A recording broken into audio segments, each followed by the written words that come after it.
Welcome to our community. Susie Thomas with you this morning, visiting with Gary Srak. He is, you remember him, the guy who wrote, "If Your Money Could Talk, What Would It Say About You?" That was a little convicting of a title. Now working on a new one, How to Retire and Not Die. Gary, good morning. Good morning, Susie. First of all, you come up with the best titles. You think these up? These come out of your own head? Yeah, for the most part. Usually in the middle of the night when I'm having weird dreams. Yeah, So, yes. yeah, when you've had too much Chinese that night before. Or that would be, or old fashions. We won't tell anyone that. Okay. Oh, no. Gary, this is a topic on many people's minds. First of all, we're watching daily our 401ks go up and down and up and down. In these kind of volatile financial times, how do you retire and not die? Well, it's funny. When I wrote the book, I didn't really write it about money so much. I was really writing it more about what you do with the rest of your life. But let's talk about the money side. Yeah, too. I assumed because Srak Financial Services seems like it would go with you. Yeah, it does. And so here's the deal. On the money side of this, a lot of it is just making sure that you have enough money to really retire. Now, that's a kind of a moving target, and I get that.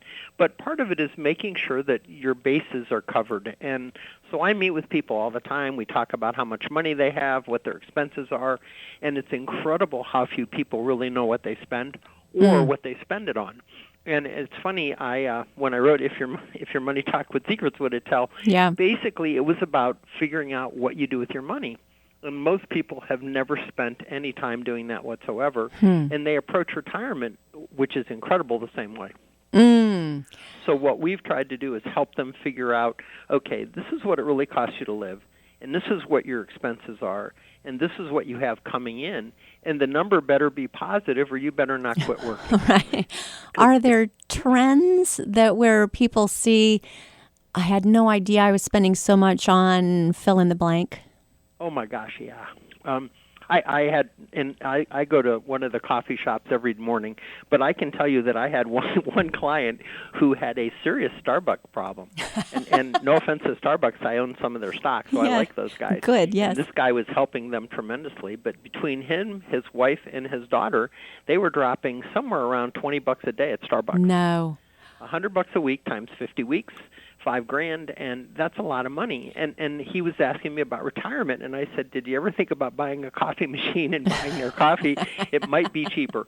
And he looked at me and said, yeah, that's not going to happen. And I said, okay. Wow. And that's what I said. I said, so why won't that happen? He said, well, you don't understand. That's kind of our routine in life, and that's one of the things we really enjoy doing. And I said, okay, well, just know that you're spending about $5,000 a year doing something you really enjoy. And I said, that's great. Yeah. But it is a cost, and that's a factor. That also could take the family on a nice vacation, doing something you enjoy. Absolutely. That's just something then. They know that's their thing. Then they budget for that and cut somewhere else, yes? And that's exactly what we talked about. So, he owned 3 cars, and I said, do you really drive 3 cars? He said, no, we drive 2. And I said, well, you have a third one? He said, yeah, that's kind of my summer car. And I said, okay. How many miles do you put on that? And he told me, I said, you never drive this car. It just sits in your garage and costs you money. And he said, yeah, but I really like it. I said, do you like it enough to not retire? Because this would really help. So those are kind of the things we go through. Yeah. A hard conversation sometimes, right? Yeah, that's a nice way to put it. Yeah, brutal sometimes. Yeah. And again, we try and approach it with common sense and a bit of a sense of humor because you have to. But sometimes it's not much fun, and sometimes you just look at the people and you say, okay, you really shouldn't retire. You need to do something part-time financially because you can't make the ends meet. They're just not going to touch. And you need to have this, at least have a fighting chance, and right now you're going to come out on the bad side, the bottom side every time. Oh, nobody wants to be knocking on their kid's door saying, oh, I didn't plan enough, can I move in? Yeah, no one wants that. Nobody. Not just financially as far as working towards retirement, but people need to feel useful and productive. And what about that end of it all? Well, that's really the core of this book. And so what happened is that I kept having clients come to me, and they had plenty of money. They were in great shape financially, and they died a year and a half, 2 years later. Oh, my. And what I realized is it didn't matter how much money they had, they lacked a purpose. They lacked a plan. And what happened is that instead of enjoying their money and being productive and doing something, they lost their usefulness in their own mind and couldn't figure out how to reprogram it, and literally checked out, Susie. And I mean, when I mean checked out, I mean they just that's it. And Stopped. So I would see this happen, and probably one of the most clear processes of watching someone check out was I had a client of mine. He and his wife owned a company, and they sold it for many, many, many millions, way more than they would ever spend. Mm-hmm. But that's all he had ever done his whole life, and he had like zero hobbies, and he just worked. He would go to work 7 days a week. Even though there would be no one there for 2 days, he owned a factory. He would spend 2 days there by doing what he was doing. By himself. That's what he did. Mm-hmm. And he didn't have a clue what to do with the rest of his life. And so when he sold his business for a lot of money, his purpose went out the window, and it didn't matter how many dollar signs he had.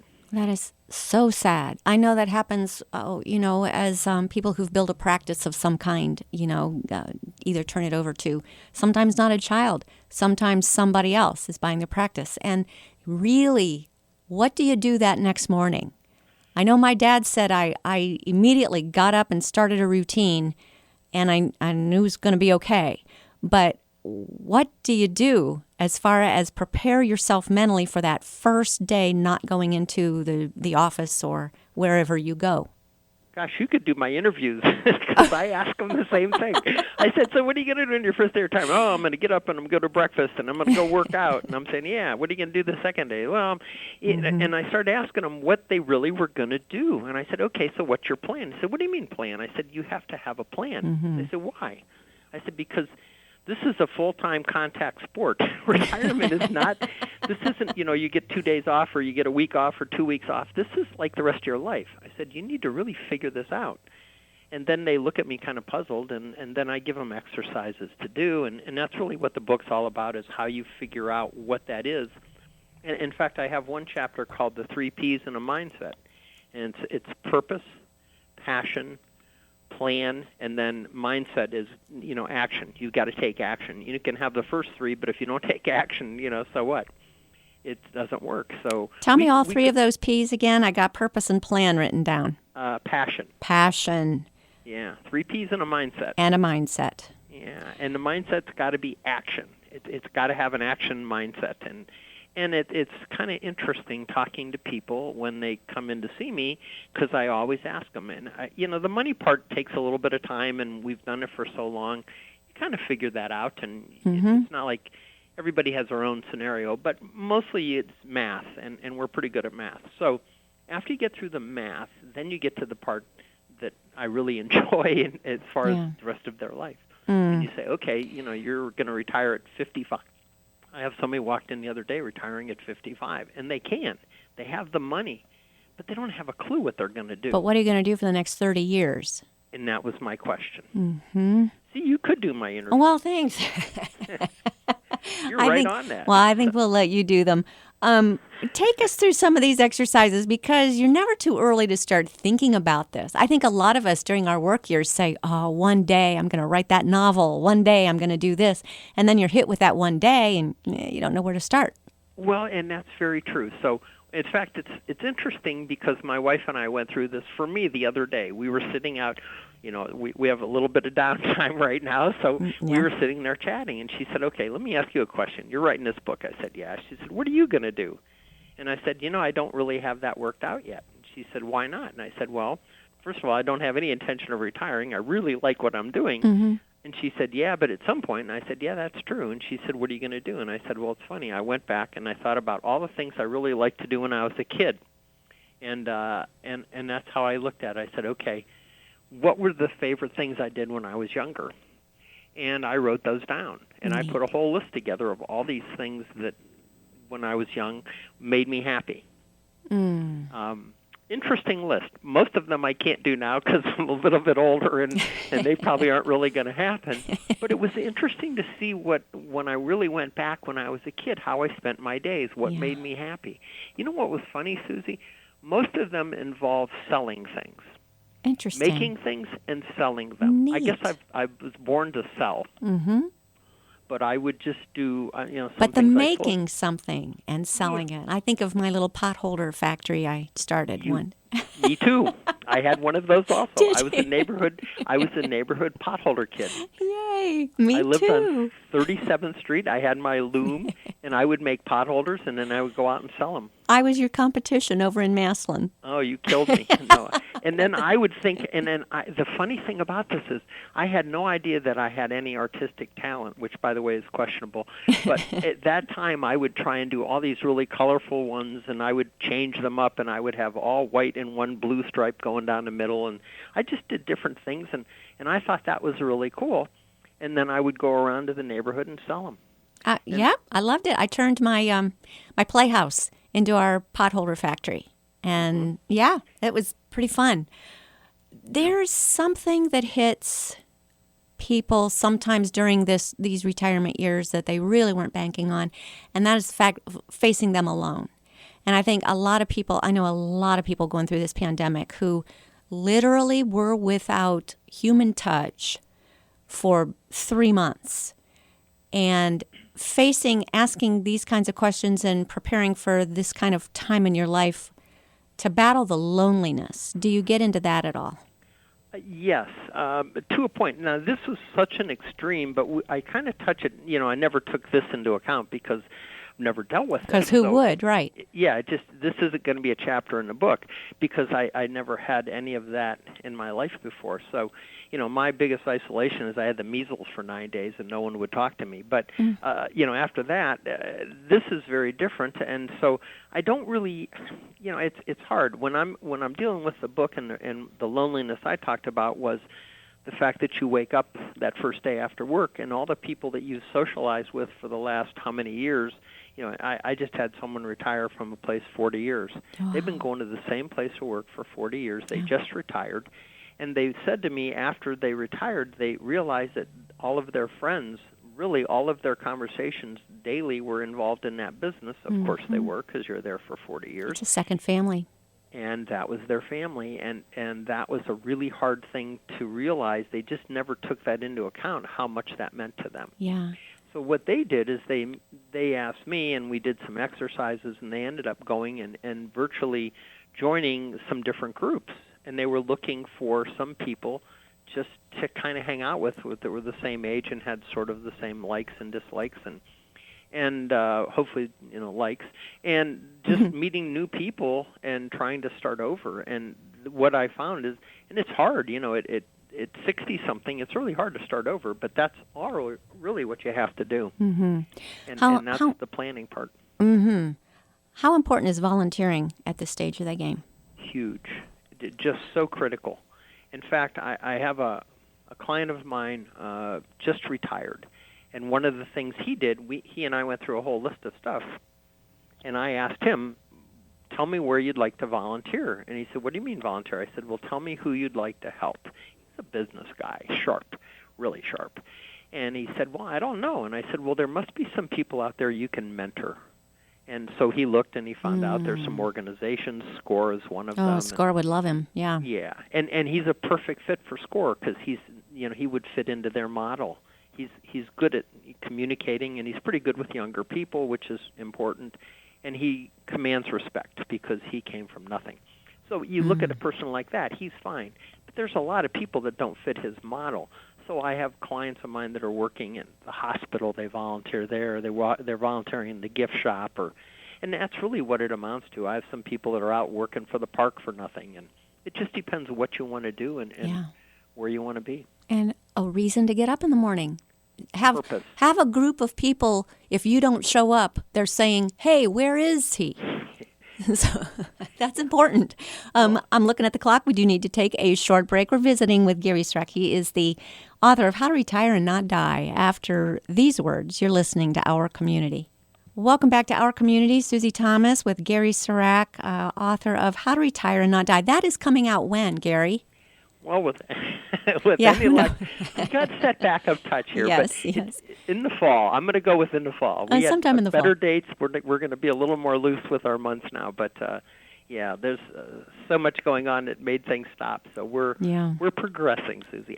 With any luck, it'll be the fall, and I'm kind of counting on that. I think I should have a book in hand by November. Is there a website where we can keep an eye out for it? GarySirac.com. And we're going to spell that out for everybody. It's one R, because some people's are not. SIRAK, GarySirac.com. All righty. Yeah, and I actually have some people who have pre-ordered the book, which just cracks me up. Smart. Well, yeah, it really shocked me. But people said, "Hey, I'm going to retire. Can you get me a book?" And I said, "Yeah, just put an order in, and I'll get you one." And I thought, I was being flippant, and I'll be darned if they didn't do that. So neat. So that's possible. We can do that. I think I have 2 sold. It's really incredible, Susie. So, You're so readable, and you talk about things that really matter. It's nuts and bolts, things that we all deal with, and but you do it with a non-judgmental spirit, which we appreciate as well, especially that first one. What secrets would your money be telling on you? Yeah. I think that's why people don't make a reservation in a meeting to come sit down with you. Just the embarrassment of baring your soul, like, that is what I spent on shoes last year. You just don't want to have to admit that to anyone. Yeah, it's funny you mentioned that, but I have a client. Again, I have a lot of clients, but I have one in particular. He and his wife come to see me, and she has a shoe fetish, and he has a wine fetish. My. Those are two bad combinations. Oh, yeah. It's just, I wish I would tape it, except that wouldn't be legal. But it was comical. I mean, I didn't laugh because they're sitting there, but they were snapping at each other about shoes and wine. Oh, yeah. He said, "You don't even wear the shoes." And she said, "Well, you don't drink all the wine." And I'm thinking, this is a fun time. Anyway, so they left. And I hope they got it worked out. No, heck no, of course not. Okay. I just listened to them air their laundry. Yes, but you made them ask the serious questions, and they would go back and have some good conversations, we hope. No question. And they asked me about retirement, and I said, I'll be candid with you. I said, I don't think you can sell your shoes, but I know wine has some value in the marketplace. You might consider selling some of that and making your retirement better. And he gave me a very dirty look. But he also can't drink enough wine to overcome what he's already bought. So, oh, my. Yeah, sometimes you can't win. Let's talk about retirement jobs. What's your opinion about just having, I know volunteering, you can be very vital in the community, but also kind of fun. If you find yourself volunteering every single day, no problem in maybe making a little bit of fun vacation money or something like that, or gift money. What's your opinion of a retirement job? I'm a big fan. In fact, my neighbor across the street moved in, and he came in from out of town, and he was asking, we met, and we were talking one day, and he said, "Hey, I'm looking for a job." And I said, "What are you looking to do?" He said, "Well, I used to work at a golf course, and I took care of this and that." And I said, "Well, it's funny. There are a number of them around," and I said, "and they're always looking for good people." I said, "Ones that show up every day," and I'll be darned, he's got a job 3 days a week, and he's got his spending money, and he seems to really love it. And free golf. And he plays golf when he wants. He's not very good, he told me, but that didn't seem to stop him. But what he said is, he has a place to go 3 days a week. Yeah. And he makes enough money. I mean, they pay him, I don't know, something over minimum wage, I guess, but he's very, very good at what he does. Date money for seniors. Yes. That's, I'm a huge fan. The other thing I'm a big fan of, and it ties right into what you said, when people come to me about retirement, I always ask them if they can retire slowly. And that always stops them. And they said, "What do you mean slowly?" I said, "Well, how about if we retire you part-time?" And they say, "Well, what do you mean?" I said, "Well, why don't you just work part-time?" He said, "Well, my boss would never let me do that. The company doesn't do that." I said, "Well, let me ask you a question. Did you ask?" And they said, "No." I said, "So you're just assuming that you can't do that?" And they said, "Yeah, I guess so." And I said, "Well, why don't you ask and find out?" It's amazing how many people could retain their job part-time, and the owner would be thrilled with having them there because they have experience, they show up, they've been good employees, they can mentor people, they can help solve problems. So I really recommend. One of my best friends since we were little kids, and that's a long time ago, is retiring part-time July 31st. I'm sorry, June 1st. This is the end of this month is his last Wow. day. And he's run his company for a long time. He sold it, and he notified the new owner that as of July 1st he was going part-time. Yeah. And that's on my recommendation, and he's going to work for at least the next 6 months part-time. And at the end of the year, he's going to decide whether he wants to keep doing that or not, and if the owner still wants him. But the owner was thrilled that he wasn't going to quit cold turkey. Yes.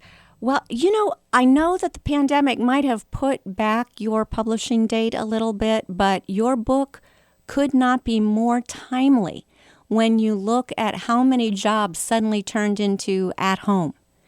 And to be able to say to an employer, can I work part-time from home and be able to contribute this still, I think people would be jumping on that. What do you think? I agree with you completely. And this time also gave them kind of a wake-up call of what retirement might look like when you're not working and you're home. And now, again, you can't go do anything, and that we were sort of locked in. But it really gave them a sense of, okay, what is my purpose? What am I doing? And I personally went through the same stuff. That's how my wife and I had that conversation. And we were sitting there talking one day, and Linda's in the garden. She loves the garden. She's happy. Maybe 9 months out of the year, maybe 8, but she's out there digging in the dirt and having fun. And she said, "You don't have anything to dig in the dirt. You don't have a dig in the dirt project." You need a dirt project. That's what she said. And I said, "Okay, so let's talk about that." So we were kind of doing my book for me.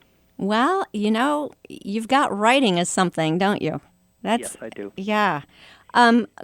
Great movie to see is The Intern. Have you seen it? No, I don't know that. Okay. At all. Robert Duvall. And Okay. wait, I get him. No, De Niro. I get those Okay. two mixed up. They were both in Godfather. It's Robert De Niro. Anyway, he's a gentleman. He's a widower. He's retired, and he goes back to work. And it's so fun to watch what a positive impact he has on the younger people, and how important it is in his own life to give him purpose. So there's one for you guys to rent. It's really, really good. Oh, The Intern. I will do that. We've been rotating through Netflix and stuff. All done with Netflix. Watched everything on tonight. Netflix. Yeah, good deal. Time to The get Intern. into Amazon Prime if you've gone through Netflix, used all up. I know. It's been crazy, hasn't it? We've got a few minutes left. I'd love to really break this down and go through these 3 Ps in a mindset. Sure. Let's go backwards. Let's talk with the mindset. What is an important mindset to face something like a life-changing event like retirement? Well, so here's the deal.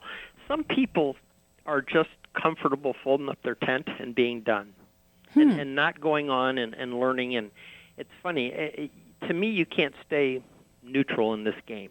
You either have a retirement mindset that you're going to retire, which means you're not going to do anything and you're going to fold up your tent and take all your marbles and be done, or you're going to have a mindset that says, listen, I think I still want to grow. I still want to experience things.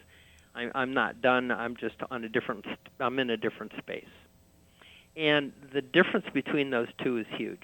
And what I will tell you is the people, and again, it's not 100%, but the people that had a lot of money and didn't have purpose were maybe number 1.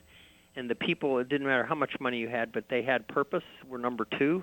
And most of the number 2s are still living, and the number 1s not so much. Wow. And again, I don't have scientific data. I just have anecdotal data because I have what's happened in my own client base and people I know that I was friends with. And it's just, if you don't have that. So the mindset's huge. I mean, you can do all the planning and have purpose and passion, but if you don't get off your rear end, none of that's going to happen. So that's a critical piece, and I don't know which one's most important, but maybe that one, because at least that's the motivation. So. It's the one thing we can do something about. We can't do a lot about circumstances sometimes, but we have something to do with our attitude through them as we go through them. And to really look at the opportunities that this opens up. Think of all those days you wish you had a day to just do whatever you wanted. My goodness, what a gift that can be. Well, it's funny. In my book, I have a wish list. And the wish list is, what do you wish you were doing when you were working that you couldn't do because you were working? Mm-hmm. And I actually have mine filled out. There were 40 items on it. I had 40 different things I wrote down that I wish I was doing instead of working at least one day when I wrote it down. And so I would write down, I wish I was doing this. Boom, I'd write it down. And I ended up with 40 on that list. Wow. So it's kind of fascinating. Now, some of them are totally unrealistic. Some of them have changed. Some things have happened that just aren't going to really happen. That's okay. But some of them are valid. So you're right on. The attitude is such a critical factor in this thing. If you have an attitude that I'm done working, I'm tired of working, I don't want to do this anymore, and I'm going to be very happy sitting on the couch eating shelled peanuts and watching the Cleveland Indians play baseball, hopefully, more power to you. I mean, I love the Tribe when they're playing. Yes. But that's probably not the mindset that's going to keep you healthy and alive. Yeah. That one probably isn't going to work very well. Let's talk about passion. Sometimes people put in years and years and years at a job because they had to. That put food on the table. And they've had their real passions quashed for so long, it's hard to even remember, what was I ever passionate about? How does a person light that fire again? So that's kind of a cool question. So passion is one of those really tricky things. And when you talk to people about what are you passionate about, they say, well, I don't know. And I said, well, let's talk about what you like and what you do like and what you didn't like about your job and what you were passionate about in your job. And they look at me and say, well, I'm not going to be working anymore. I said, yeah, that's okay. Let's do it anyway. So tell me what you liked, tell me what you didn't like, and tell me the few things you really loved to do when you were there. And someone said, well, I didn't love anything. I said, no, I don't think that's true. I said, you didn't go to work at the same place for 30 years, and there's something there that you loved. And eventually they would say, yeah, I guess I like that. And I said, okay, we'll take that. But the point was, it's really more of an exercise in thinking about what made you happy, what you were excited about, why you got, it didn't matter. I had one guy that was so pumped about fishing. And in fact, he retired to fish. And when he told me he was doing this, I questioned that would really work. And he was right and I was wrong. He loves to fish. Yeah. He will occasionally send me pictures, although, after so many years they stopped sending you stuff. But he would occasionally send me pictures of the fish he caught and the contests he entered and the clubs he joined. And he had a great time, made a whole new circle of friends, and had a wonderful time. And in fact, he's out in Seattle, Washington now, and I just talked to him last week. And he's really kind of bummed right now he can't go fishing. But he said once that's over, he said, yeah, I'm going back fishing. Wow. He said, right now we can't really do that. But when I can, it's what he did. And he would be so excited about it. And he was able to take that passion. And he would build his own flies and all the stuff I don't understand at all, Susie, because I don't fish. The boats and even the kind of truck he bought and the hitch he bought. I mean, he would study it all, and it all mattered to him. And so it's kind of cool. And that's very, fishing. very cool. I knew our time would fly. The other two P's are purpose and plan. And if you want to find out more, you're going to want to get this book. And I suggest going to GarySurak.com and pre-ordering How to Retire and Not Die. Gary Surak, thank you for what a treasure you are to our community. I've been called many things, but I don't know if I've ever been called that. But I'm going to say thank you. So. Sure, you bet. And hi to Linda. I will, and you have a great day. Thanks, you too.